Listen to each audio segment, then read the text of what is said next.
Ei, pessoal, bom dia, tudo bom com vocês? Hoje nós estamos começando a semana 2 do PET 7 e o tema dessa nossa semana é cone. E o cone, ele também pode ser chamado, né, de sólido geométrico, ele também pode ser chamado de sólido de revolução. O que é um sólido de revolução? A gente tem uma breve definição aqui do que poderia ser isso. Olha, então uma forma de se obter um cone é através da rotação de um triângulo retângulo sobre um eixo vertical. Ou seja, um sólido de revolução é nada mais do que isso. Se a gente tiver aqui, olha, um triângulo retângulo, e eu pegar esse triângulo retângulo, né, um eixo vertical desse triângulo retângulo, e fazer uma rotação desse meu triângulo retângulo, dessa minha figura, eu vou obter o quê? Um cone no caso de um triângulo retângulo em específico. Se a gente pegasse, por exemplo, um retângulo e fizesse o mesmo raciocínio, pegasse o retângulo e girasse sobre um eixo vertical dele, nós vamos obter um cilindro. Se a gente pegasse, então, um círculo e fizesse essa mesma ideia, rotacionasse ele, nós vamos obter uma esfera. Mas vamos, né, vamos focar aqui no cone, vamos ver então as classificações, os seus elementos, a sua planificação, para a gente dar continuidade aos nossos estudos aqui. Então, no caso aqui, olha, da classificação de cones, nós vamos definir aqui três tipos de cone, né? O cone reto, o cone oblíquo e o cone equilátero.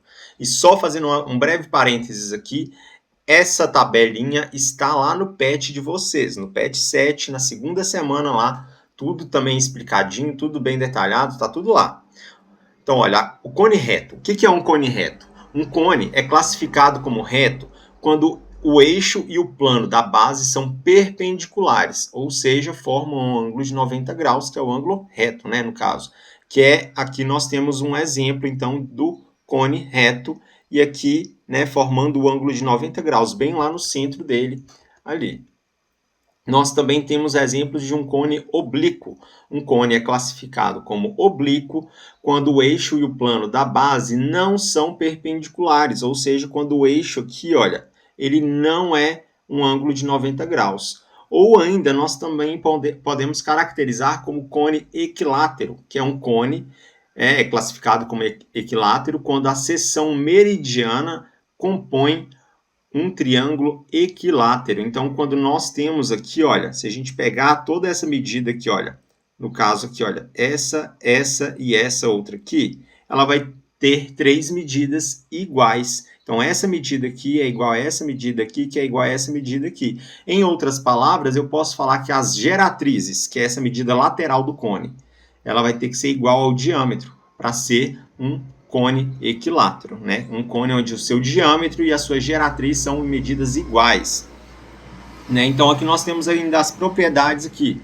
No caso do cone reto, nesse tipo de cone o eixo OV contém o segmento de reta que representa a altura, né? E a gente chama, no caso, a altura de medida H. Então, essa medida aqui é como se fosse a medida H. É como se fosse, não. É a medida H, é a medida da altura.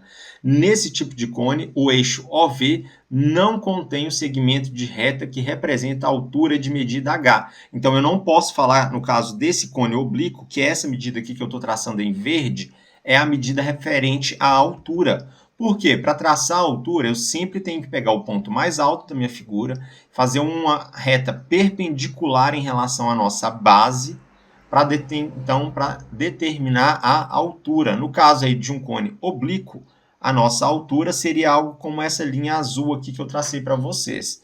E já no caso do cone equilátero, nós temos aí, olha, nesse tipo de cone, a medida da geratriz é igual à medida do diâmetro da base, que é o que eu falei com vocês, né? Que a medida da geratriz, a medida G, ela é igual ao diâmetro da base. Lembrando que no caso do diâmetro, né, a gente pode falar então que é o dobro do raio, porque como o exercício já está dando as medidas de raio aqui, a gente pode também utilizar essa propriedade, essa ideia aqui para identificar um cone equilátero. Nós também vamos ver a planificação de um cone, né? A planificação do cone pode ser representada da seguinte forma. Então, no caso aí, se nós temos um cone, como que a gente pode representar a planificação dele? Então, a gente pode pensar no caso da planificação do cone aqui, olha, como o cone utilizado na rua, ou ainda como um cone, né, que é aqueles chapeuzinhos de festa infantil. Nesse caso, nós temos, né, uma parte circular e nós temos esse negocinho aqui, olha, que eu posso identificar como que figura. Isso não é um triângulo, porque se fosse um triângulo teria que ser reto aqui na parte de baixo. Repara que aqui, olha, é algo também circular. Então, isso daqui, se eu completasse tudo isso aqui, olha, ficando bem torto, ficaria algo assim. Mas isso, então, é uma parte de um círculo. Então, se é uma parte de um círculo, eu posso falar que essa figura aí, essa imagem, é um setor circular. E a gente identifica como, no caso, o G aqui, né, sendo a geratriz desse cone. Esse valor de 2πr é o comprimento da circunferência do círculo, que nós temos aqui na parte de baixo, né? E aqui é o nosso círculo onde nós temos raio R. Então, essa é a planificação que nós temos aqui também do cone. Vamos passar, então, para os exemplos. O nosso primeiro exemplo aqui hoje é o seguinte, olha. Sobre esse cone, tem-se que. Então, a gente vai analisar esse cone e verificar qual dessas 4 alternativas aqui é realmente que está identificando, que está representando melhor esse cone. Olha, OM, o segmento OM é o raio da base. OM, então, aqui a gente está identificando realmente. OM é o raio da base. Lembrando que esse lado aqui é o raio, esse lado aqui é o raio. Essa medida aqui é a altura, porque ele aqui vai formar um ângulo de 90 graus. E aqui ainda nós temos o valor G, que é a geratriz lateral ali, na parte lateral. Então, identificamos ali todos os pontos, né, todos os elementos do cone, e a gente consegue, então, realmente verificar se tudo isso aí vai ser verdade ou não. OV é a geratriz? Nós estamos vendo aqui que a medida OV, que é essa medida que eu estou colocando em verde, ela não é a geratriz, ela é a altura, então está errado.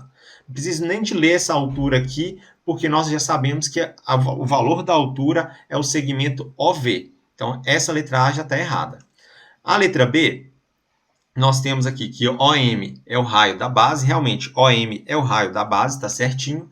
MV é a geratriz. Esse lado aqui eu coloquei a geratriz desse lado, né? Mas a geratriz também desse lado é a mesma coisa. Então, dos dois lados aqui do cone, nós temos a geratriz, está certinho. E ainda nós temos o valor OV representando a altura. Então, essa questão aqui, essa letra B, ela está correta, certinha. Vamos só ver aqui o que está de errado, então, nessas outras duas. OP é o raio da base? OP é o raio da base, tá certinho. MV é geratriz? Ok, MV também é geratriz. PV é altura? PV é a outra medida da geratriz que nós temos aqui, olha, não é altura. Então, essa aqui está errada porque está falando que PV é altura. OP é o raio da base, letra D? Sim. MP é geratriz? Olha, MP é a base aqui do meu cone. Essa base aqui, ela é o diâmetro, que né, o diâmetro nós vimos que é o dobro do raio. Ou seja, MP não é geratriz, MP é o diâmetro. OV é a altura? OV é a altura, mas ali está errado, então realmente o que resta para a gente é a alternativa B nesse caso. A questão 2. A planificação de um sólido geométrico é uma figura geométrica plana obtida a partir da superfície do sólido em questão. Assinale das alternativas a seguir aquela que contém as figuras bidimensionais obtidas da planificação do cone reto. Então, se a gente pegar um cone reto e realmente fizer a planificação dele, nós vamos obter um triângulo e uma circunferência? Nós vimos ali já a planificação do cone, né? Vamos fazer um exercício aqui, não tem nada a ver com triângulo a planificação do cone ali. Nós vamos obter o quê? Um setor circular. Lembra que eu falei com vocês? Que é aquela parte meio estranha, assim, difícil às vezes de identificar, mas é um setor circular. E uma circunferência, e um círculo ou triângulo. Triângulo, né, nós já descartamos porque não é um triângulo. E agora, é um círculo ou é a circunferência? Como que eu vou saber diferenciar, então, um círculo de circunferência? Olha, um exemplo bem prático, bem simples para a gente poder fazer aqui, ó, é o seguinte. Esse desenho aqui que eu estou fazendo, isso daqui é o quê? Isso é uma circunferência, porque é como se tivesse só mesmo o aro. Pensa em um bambolê, né? A gente só tem o aro, por dentro ali seria vago. Então, no caso da circunferência, é só mesmo essa linha aqui ao redor. No caso do círculo, é tudo. Então, toda essa figura aqui está representando, né, o círculo, tanto a borda quanto o interior. Então, o círculo é tudo realmente preenchido, a circunferência é só mesmo a borda. Então, nesse caso, no caso, né, de um cone, nós não consideramos a circunferência porque a gente não quer só a borda, a gente também quer toda a parte da base, que no caso aqui é igual a gente desenhou aqui, né? Eu desenhei para vocês. Então, aqui sobra a alternativa D. Então, pessoal, né? Nossa aula hoje foi realmente bem mais sucinta, bem mais direta. Ficamos por aqui, então. Bons estudos. Semana que vem a gente dá continuidade na nossa última aula do ano, que vão ser as semanas 3 e 4.